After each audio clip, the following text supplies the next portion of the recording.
The theme of the Victorian Seniors Festival this year is Connect, Create and Celebrate. And that's what this show is all about. Connect with hobbies you may not have done for years. Create new hobbies and activities to get into. And celebrate.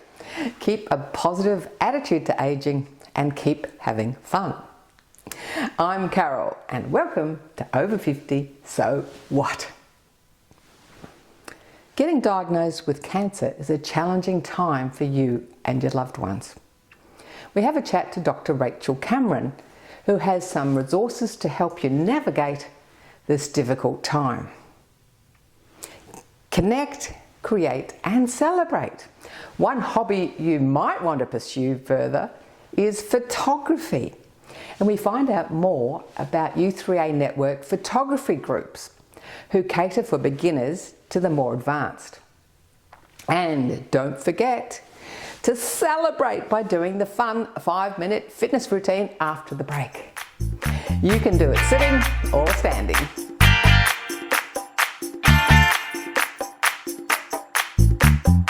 It's estimated that 88% of all cancer diagnoses are in Australians over the age of 50.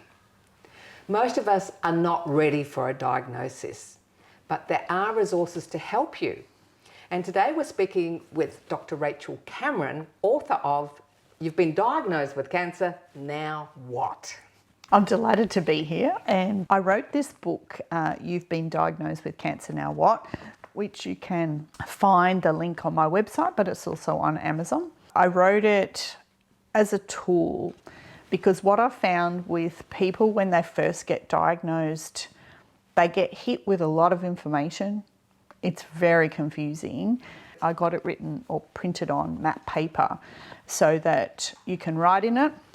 You can have your doctor write in it, so they can draw pictures depending upon where your cancer is. It's got tables in it, so you can put all the numbers of your doctors or your healthcare professionals in it. There's blank pages so that you can keep notes, and that can be helpful when you're being bombarded with a whole heap of information. Unfortunately, the doctors see a lot of patients, so sometimes they use big words, they're confusing, so I put a little index in the back to explain some of the big words. So that's a fantastic resource for people to take into their GP to help them, because they're in shock. It's in a highly charged emotional state. Yes.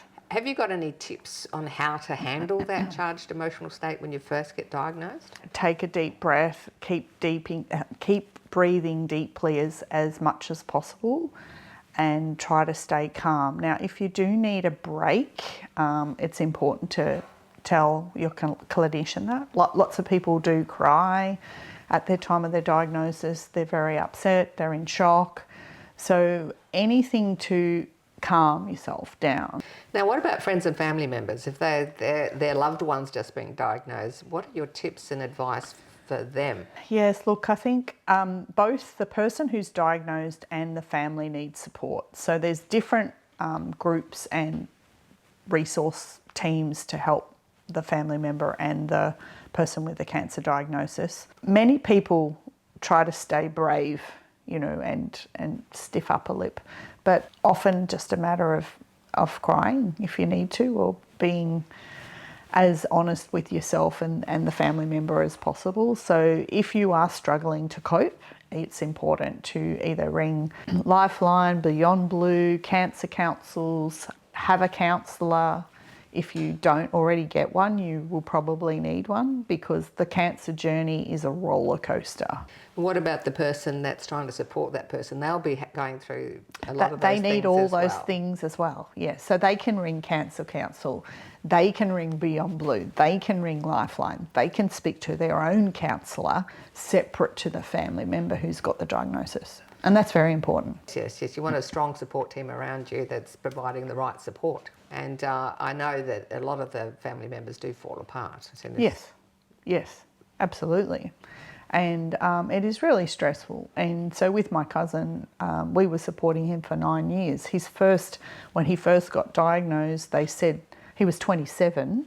Sorry, you're going to only live for 3 months. Go away. And I said, no, let's get a second opinion. He did pass away after 9 years, but he lived for 9 years because we got a second opinion versus 3 months. Yeah, so it's all about being proactive and like you said, second, third opinion, even.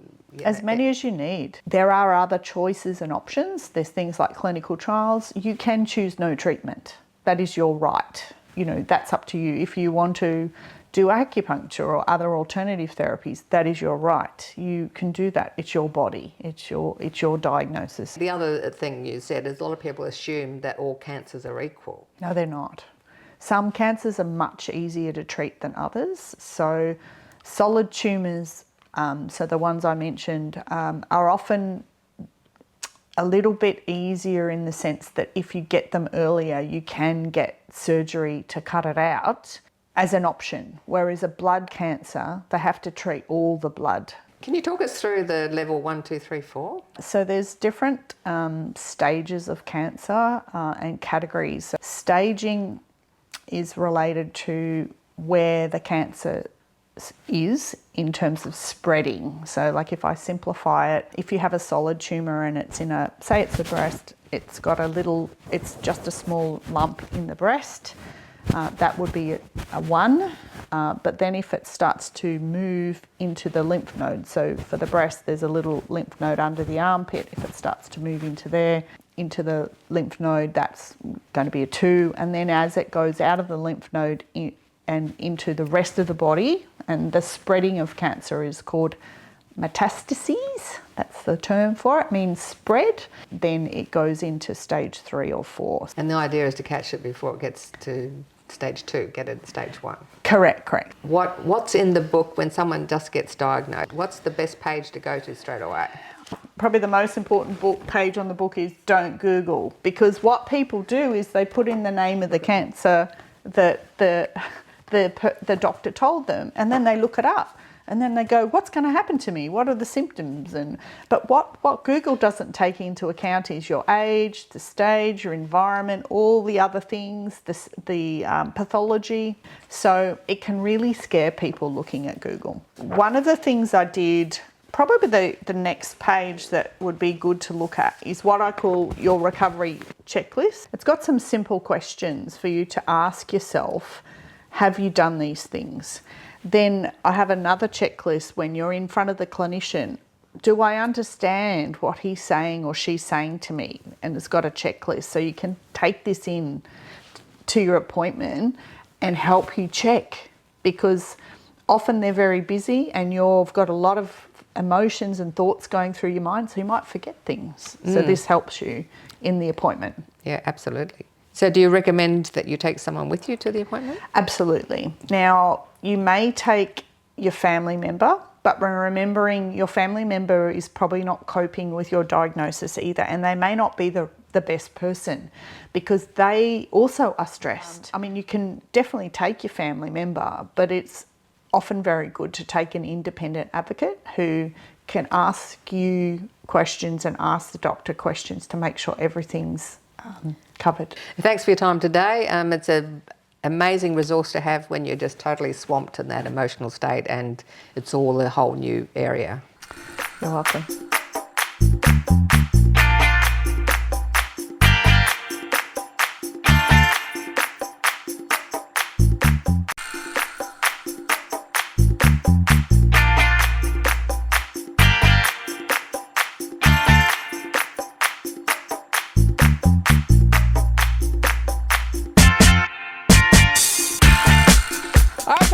Are we ready for 5 minutes of fun? 5 minutes of fun. 5 minutes. 5 minutes. If you can, follow me. Otherwise, follow Faye sitting in the chair. Fabulous Faye.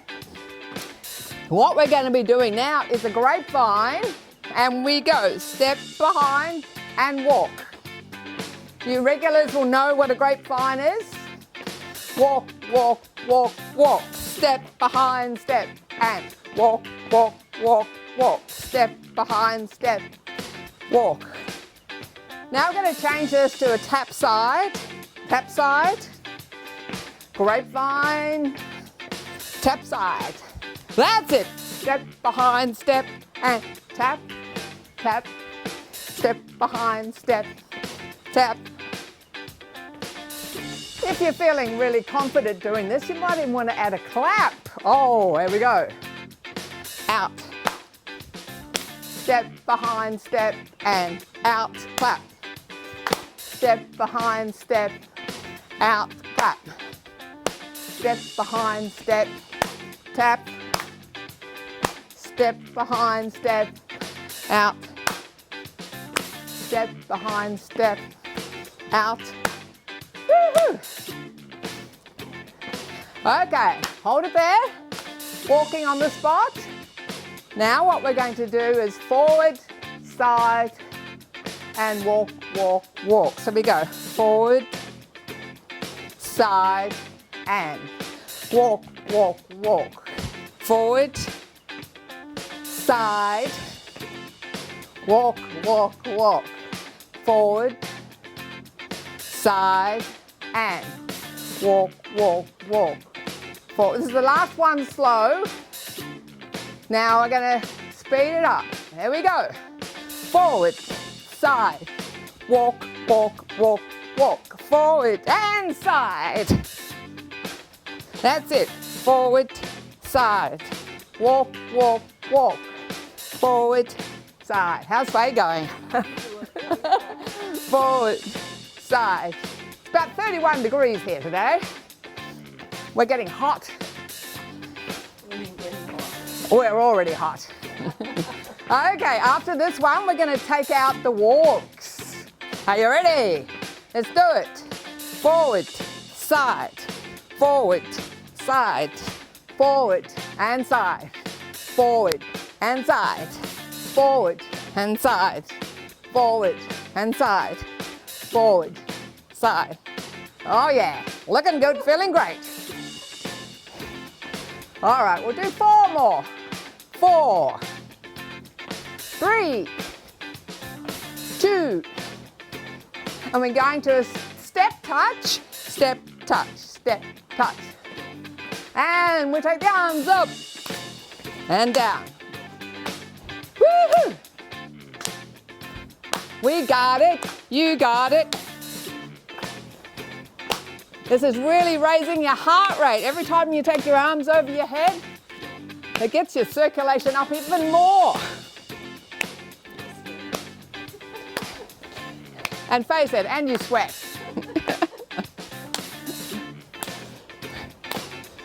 Okay, 2 more, 1 and 2. Hold it there. Back to the grapevine. Step behind step.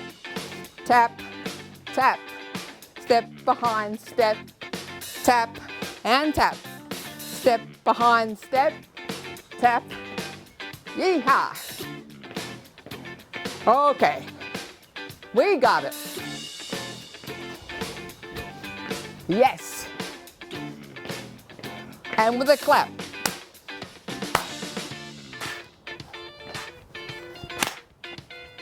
Yes. Last set.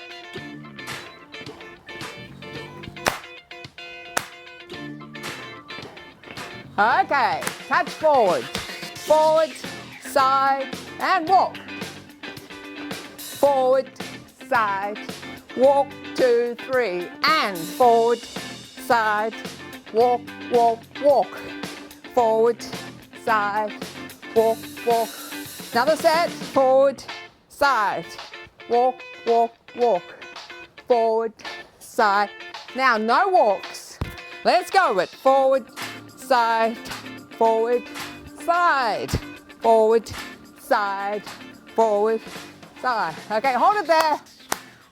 Good job! Yay! Give me 5 minutes every day.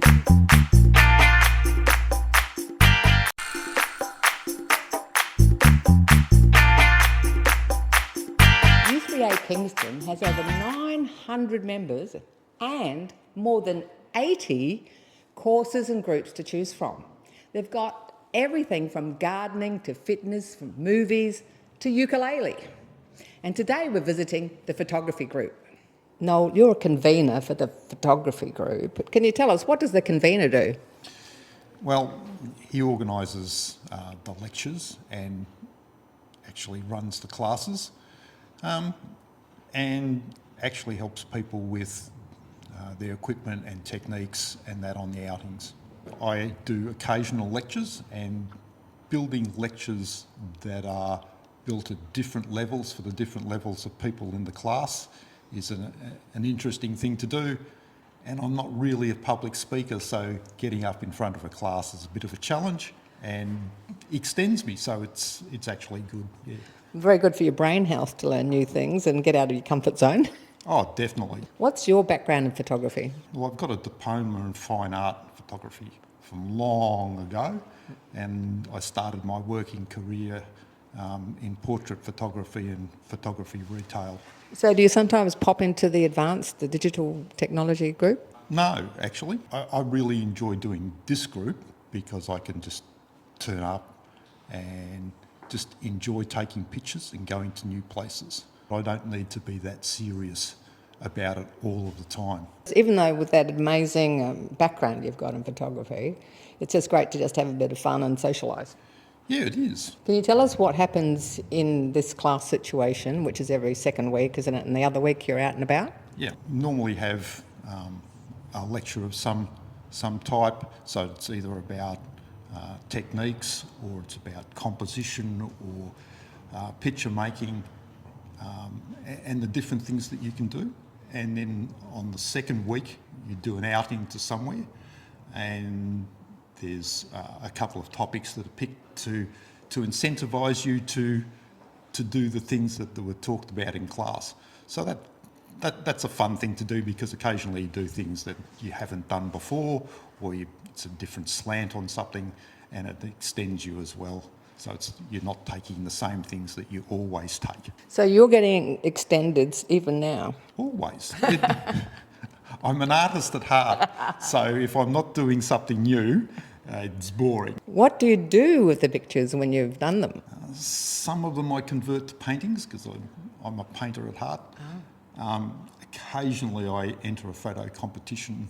Occasionally I display them at different events. Can you tell us a bit about the photo book, which has got lots of different members' pieces in there? That was made by our group a few years ago. So it's about people having something to show what they did during the year, and it also helps people to see where they came from and where they ended up, because they've got to submit some things, and they look at what they've done during the year and go, wow, I was pretty crap at the start.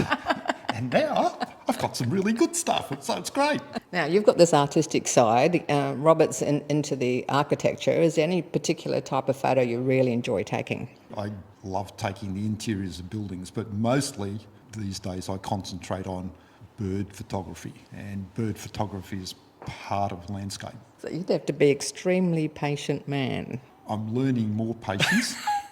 It's very restful and it's very intense at the same time. Yeah, it's a very contemplative way of doing things. Now, here's a different question. If someone watching today has an interest in photography or a background like yourself, and they'd love to become a convener to help others with that passion, what would you say to them? Get out there and do it. It doesn't matter what your expertise is. There's a place for you there, and the U3A will help you find people that have similar interests if you want to start a new class. It's a great thing to do, and you'll find that you get a lot out of actually taking a class. Robert, when did you get into the advanced group? I joined in 2012. I'd been on a photographic tour in California, with a group of people, and one of them was in the Mordialloc U3A Advanced Photography Group, and he got me along to help out. Well, it sounds like a lot of experience if you're travelling overseas with a special photographic expedition, so to speak. Yes, it was very enjoyable. I've been on quite a few, since then, yes. So tell me, if you've got a space in your group and a new person comes along, what do you do? To make them welcome. Hopefully they've already got at least the basics of photography and know how to operate their own camera and the controls on their camera, and then we assist them from then on to improve. We do have sessions in the classroom which talk about how to improve photography, and also we have sessions on using Lightroom afterwards to improve the photographs to make them the best they can be. Now you're one of the conveners, so that means there's some flexibility. You don't have to be like there all the time. You've got someone that if you're going away, they can take over. Exactly. I've just got back from Kenya. I had 2 weeks on a photographic safari in Kenya.